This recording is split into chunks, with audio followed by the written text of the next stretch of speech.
आपको अंदाजा नहीं कि भारतीय जनता पार्टी राहुल गांधी की जान के साथ किस कदर खिलवाड़ कर रही है। राहुल गांधी के सवालों का जवाब नहीं तो उन्हें बदनाम करना, उन्हें देश के लिए खतरा बताना, और अब तमाम हदें पार हो गई हैं। पवन खेरा ने एक वीडियो पेश किया है, कांग्रेस के प्रवक्ता पवन खेरा ने, और यहां यह व्यक्ति कह रहा है कि मैं राहुल गांधी के घर में घुसकर उसे गोली मारूंगा। क्यों? क्योंकि राहुल गांधी ने, उनके सांसदों ने ओम बिरला का अपमान किया, लोकसभा अध्यक्ष ओम बिरला का अपमान किया।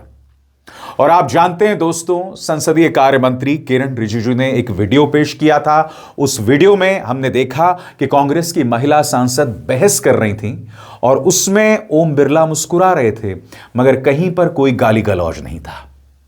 मगर भारतीय जनता पार्टी किस आधार पर काम करती है? एक झूठ बोलो, लगातार बोलो, बार बार बोलो, उसको लेकर कोई सबूत मत बताओ, कोई सबूत मत दिखाओ, मगर लोगों के अंदर नेता विपक्ष के खिलाफ इतना जहर भर दो कि अब ये गोडसेवादी राहुल गांधी को गोली मारने की बात कर रहे हैं। मैं बार बार इस मंच पर कहता रहा हूं, राहुल गांधी को लेकर भारतीय जनता पार्टी एक बहुत खतरनाक खेल खेल रही है। एक व्यक्ति के सवालों का जवाब आपके पास नहीं तो बार बार उसे धर्म विरोधी, देश विरोधी, और कल ही किरण रिजिजू ने एक बार फिर राहुल गांधी को देश के लिए खतरा बताया है। मगर यहां तो तमाम हदें पार हो जाती है। यह व्यक्ति कह रहा है कि मैं राहुल गांधी को गोली मार दूंगा। पवन खेरा ने इस पर प्रहार किया है। और सबसे बड़ी बात दोस्तों, राहुल गांधी के खिलाफ झूठ का प्रचार प्रसार कोई और नहीं, ये गोदी मीडिया करता है। वो भी मैं आपको बताऊंगा, मगर सबसे पहले गौर फरमाइए पवन खेरा ने किस तरह से भारतीय जनता पार्टी के भड़काऊ बयानों पर अपनी प्रतिक्रिया दी है और कह रहे हैं कि बहुत खतरनाक है। क्या कहते हैं पवन खेरा? गौर फरमाइए। पूरा आरएसएस भाजपा तंत्र एक गोडसे फैक्ट्री है। तथा कथित करणी सेना द्वारा राहुल गांधी और 25 सांसदों के खिलाफ दी गई धमकी कोई अलग थलग पड़ी घटना नहीं है। यह एक सुनियोजित और कपटपूर्ण साजिश का हिस्सा है।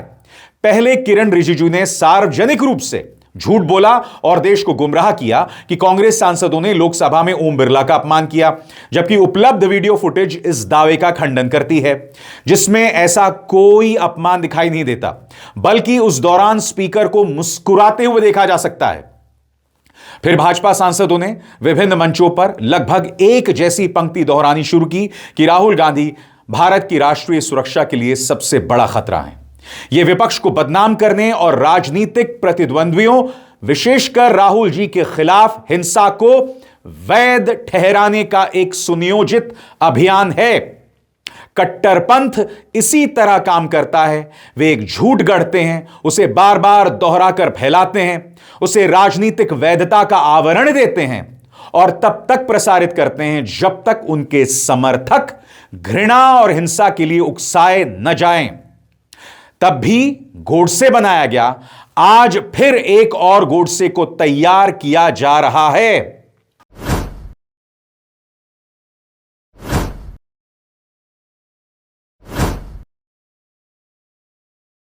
वो लोग तो ये बताएं कि एक आदमी बैठकर हिंसा की बात कर रहा है, इस देश में गोली मारने की बात कर रहा है, और आप बैठकर मुंह में दही जमाकर आंखों में पट्टी बांधकर क्या कर रहे हैं? इस बात का जवाब दीजिए। अगर गृह मंत्री इस देश में है, अगर इस देश में कानून व्यवस्था है, अगर इस देश में प्रधानमंत्री हैं, अगर बिरला जी बड़े आहत हो जाते हैं अपने वीडियो देखकर, तो इस वीडियो को देखकर भी थोड़ा आहत, थोड़ी आपत्ति जताइए। मैं ये बोलना चाहती हूं। इस देश के नेता प्रतिपक्ष राहुल गांधी जब मुद्दों को उठाते हैं ना, तो बिना किसी डर के, बिना किसी खौफ के उठाते हैं। वो अकेले इस देश में नेता है जो मोदी की आंख में आंख डालकर उनकी विफलताओं पर बात करते हैं, सत्य और साहस से लड़ाई करते हैं। वो किसी से डरते नहीं है। ऐसे सिरफिरों से डरकर राहुल गांधी राजनीति नहीं करते हैं। ऐसे सिरफिरों से डरकर बाकी लोग के देश राजनीति करते हैं। एक आदमी उनको गोली मारने की धमकी दे रहा है, आपको लगता है राहुल गांधी उससे डर जाएंगे? डरने का काम नरेंद्र मोदी का है। एआई वीडियो से डरते हैं, महिला सांसदों से डरते हैं, एआई करते हैं, फिर भी एआई से डरते हैं। पहले बातें करते थे एआई की, अब एआई वीडियो डिलीट करा रहे हैं। डरने का काम नरेंद्र मोदी का है। हमने ये बीड़ा उनको सौंपा हुआ है। बात तो सही है ना दोस्तों। यहां एआई समिट हो रहा है, उसमें इतनी नाकामियां, इतनी बदइंतजामी, प्रधानमंत्री नरेंद्र मोदी आज देखिए दुनिया भर के बड़े बड़े नेताओं के साथ फोटो खिंचवा रहे हैं। यानी फोटो खिंचवाओ, अपना महिमा मंडन करो, मगर कोई आलोचना ना करे। गौर किया होगा आपने, किसी अखबार, किसी न्यूज चैनल में AI समिट को लेकर जो बदइंतजामी चल रही है आपने कहीं नहीं देखा होगा। यानी कि भारतीय जनता पार्टी की जो कमियां हैं वो मत दिखाओ, राहुल गांधी के खिलाफ लगातार माहौल को भड़काते रहो। हमेशा मैंने देखा है कि भारतीय जनता पार्टी के नेता तापमान को बढ़ाए रखते हैं, सुलगाते रहते हैं। और कल ही मैंने आपको किरण रिजिजू का यह बयान दिखाया था जिसमें उन्होंने कहा था कि राहुल गांधी देश के लिए खतरा है। सुनिए क्या कहा था किरण रिजिजू ने। सर, लेकिन वो तो कहते हैं कि हम सिक्योरिटी को लेके बहुत सीरियस हैं। उनकी इनफैक्ट बांग्लादेश में उन्होंने बड़ा कड़ा कदम उठाया था उनकी सरकारों ने। ऐसा कुछ नहीं है जी, आप लोग को समझना पड़ेगा। देखिए, आप तो मीडिया के हैं, मीडिया लोगों को मैं तंज नहीं कसना चाहता हूं, लेकिन आप लोग भी तो ऐसे न्यूज चलाना चाहते हैं जो लोग देखे हैं। वरना तो राहुल गांधी आज के दिन में भारत का सुरक्षा के लिए सबसे ज्यादा खतरनाक इंसान बन गया है। मैं ये क्यों कह रहा है कि राहुल गांधी आज भारत का सुरक्षा के लिए बहुत बड़ा चुनौती क्यों बन गया है? क्योंकि वो ऐसे ताकतों से मिले हुए हैं जो भारत विरोधी है। आप अमेरिका में जाइए, यूरोप में जाइए और देश में भी जो नक्सलाइट लोग हैं, वामपंथी जो एक्सट्रीम ले जाते हैं, ऐसे विचारधारा के लोग, जो सोरोस जैसे लोग, फोर्ड फाउंडेशन से लेकर के कई एनजीओ हैं जो भारत को कमजोर करने के लिए षड्यंत्र रचाते रहते हैं, ऐसे लोगों से राहुल गांधी जी का उठना बैठना मिलना जुलना होते रहते हैं। और जब राहुल गांधी बाहर जाते हैं तो जो एंटी इंडियन फोर्सेस के जो आवाज है, जो लॉयर्स है या जो खालिस्तानी फोर्सेस को जो लोग प्रोत्साहित करते हैं, ऐसे लोगों से ही राहुल गांधी मिलते हैं। और जो एक्सट्रीम फैनेटिक इस्लामिक जो भारत के खिलाफ प्रचार करते रहते हैं, ऐसा इस्लामिस्ट फोर्स है, उन लोगों के साथ राहुल गांधी मिलना जुलना होते रहते हैं। तो इससे तो देश को तो खतरा है ना। तो दो चीजें हो रही हैं दोस्तों। एक तरफ राहुल गांधी के खिलाफ इस कदर लोगों को भड़काया जा रहा है कि पवन खेरा के इस ट्वीट में एक शख्स के बयान का जिक्र है जिसमें वो कह रहा है कि चूंकि राहुल गांधी के सांसदों ने ओम बिरला का अपमान किया था, अगर आप आगे फिर से ऐसा करोगे तो हम राहुल गांधी को गोली मार देंगे। मैं फिर आपसे पूछना चाहता हूं, यह क्या हो रहा है? और दूसरी तरफ भारतीय जनता पार्टी के नेता कुछ भी कहकर निकल जाएं, उन पर कभी कोई सवाल नहीं होगा।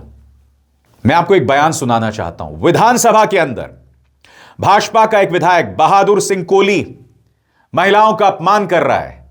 कह रहा है कि राजस्थान के मुख्यमंत्री ने लगातार 3 साल बेटा जन्मा, वो बजट का जिक्र कर रहे थे, यानी कि अच्छे बजट की तुलना वो बेटा से कर रहे हैं। और अशोक गहलोत ने बेटी जन्मी, यानी कि खराब बजट की तुलना बेटी से। खुलकर इस तरह की वाहियात, नीच, घटिया किस्म का बयान। मगर आपने गौर किया होगा कहीं मीडिया में इस बात की चर्चा नहीं है। राजस्थान से उपजने वाली एक और शर्मिंदगी भरी मिसाल देखी जाए। हमारे माननीय भजनलाल शर्मा जी ने, हमारी सरकार ने पहले ही बजट में छोरा पैदा किया, दूसरा भी दूसरे बजट में भी छोरा पैदा किया और तीसरे बजट में भी छोरा पैदा किया। जो जवानी में छोरा पैदा करता है वो हमेशा काम में आता है। और अशोक गहलोत जी ने, माननीय मुख्यमंत्री थे, उन्होंने लास्ट के बजट में घोषणा की तो वहां छोरी पैदा हुई मगर छोरा पैदा नहीं हुआ। तो इसलिए आप विपक्ष में बैठे हुए हैं, आप जाओ। मैं फिर आपसे पूछना चाहता हूं, कहीं इसकी कोई चर्चा है? क्यों ना हो, बताइए। एक विधायक इस तरह से महिलाओं का अपमान कर रहा है, यानी कि खराब बजट है तो उसकी तुलना आप बच्चियों से कर दो, औरतों से कर दो, और अच्छा बजट है तो उसकी तुलना बेटे से कर दो। इससे ज्यादा घटिया सोच क्या हो सकती है? मैंने कहा ना दोस्तों, एक तरफ विपक्ष को बदनाम करो, उनका पक्ष रखो भी मत, गोदी मीडिया करता है, और दूसरी तरफ भारतीय जनता पार्टी के हर अपराध पर पर्दा डाला जाए, हर बदइंतजामी पर पर्दा डाला जाए। भारतीय जनता पार्टी के करीबी थी ना गलगोटिया यूनिवर्सिटी, किस तरह से अंतर्राष्ट्रीय तौर पर गलगोटिया की हरकतों ने देश को शर्मसार किया है। यह वही गलगोटिया यूनिवर्सिटी है जो भाजपा के लिए वोट मांगती है, उनके लिए प्रोपेगेंडा करती है, और फिर एक चाइनीज रोबोटिक कुत्ते को खुद का डेवलप किया हुआ मॉडल पेश करना और फिर उस पर झूठ भी बोलना, बयान बदलना। मैं आपको एक वीडियो दिखाना चाहता हूं जो टीएमसी सांसद महुआ मोइत्रा ने पेश किया है।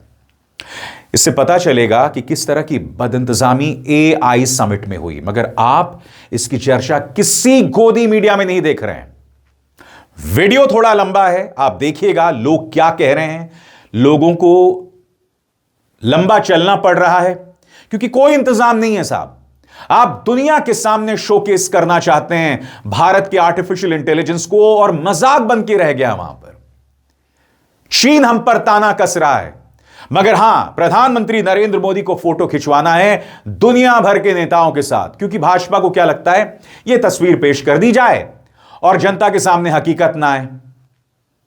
मैं आपको दिखाना चाहता हूं महुआ मोइत्रा ने जो वीडियो पेश किया, आप खुद देखिए, जिससे आपको अंदाजा लग जाएगा कि एआई समिट में लगातार 3 दिन किस तरह की बदइंतजामी हो रही है, मगर हां, मीडिया इसकी चर्चा नहीं करेगा।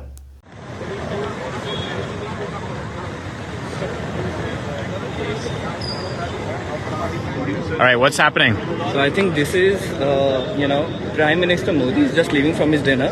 So I think they have closed off the roads, and we are just walking to the ring roads, few kilometers, and this is I would say this is a great moment to network. This is a additional moment provided by the India AI Summit, so we can network even more, and that's the best part.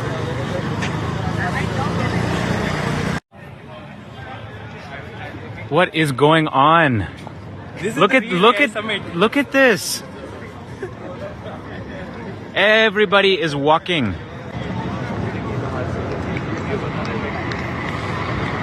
I'm not in. We all have to walk, Why are we walking here? because the entire road is closed. We can't get an Uber, Ola, Rapido, anything. And then people ask question, why is talent leaving India? These are all white collar people paying 30% tax, walking 1 kilometer so that they can go to an active route to get a vehicle.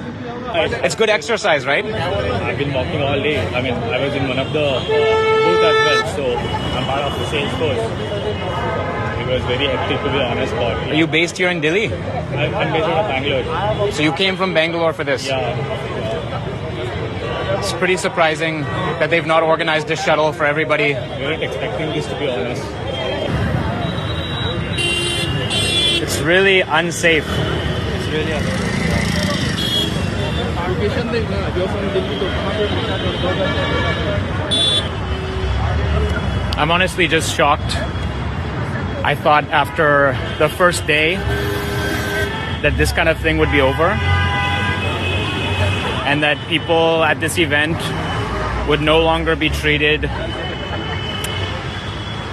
without consideration. That's all I'll say.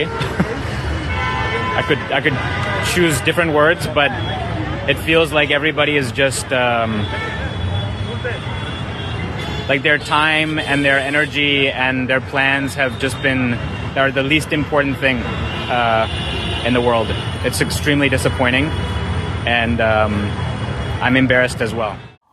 और जब राहुल गांधी ने इसे PR exercise बताया था कि ये सिर्फ प्रधानमंत्री के महिमा मंडन के लिए किया जा रहा है, तो पूरी भारतीय जनता पार्टी के नेताओं की लाइन लग गई राहुल गांधी पर प्रहार करने के लिए। मुझे बताइए ना, एक के बाद एक इस तरह की मिसालें सामने पेश आ रही हैं। प्रधानमंत्री नरेंद्र मोदी पहले ही दिन आ जाते हैं बगैर बताए, वहां पर लोगों से कहा जाता है आप जाइए बाहर, फिर उनका सामान चोरी हो जाता है। ऐसी मिसालें सामने आई हैं। गलगोटिया यूनिवर्सिटी ने जो दुनिया को शर्मसार किया वो मिसाल है। इसी तरह से कई और फर्म्स ने भी बाहर के माल को अपना बताकर पेश किया। यह है हमारी एआई पिच, यह है हमारी आर्टिफिशियल इंटेलिजेंस को लेकर दुनिया के सामने भारत की दस्तक।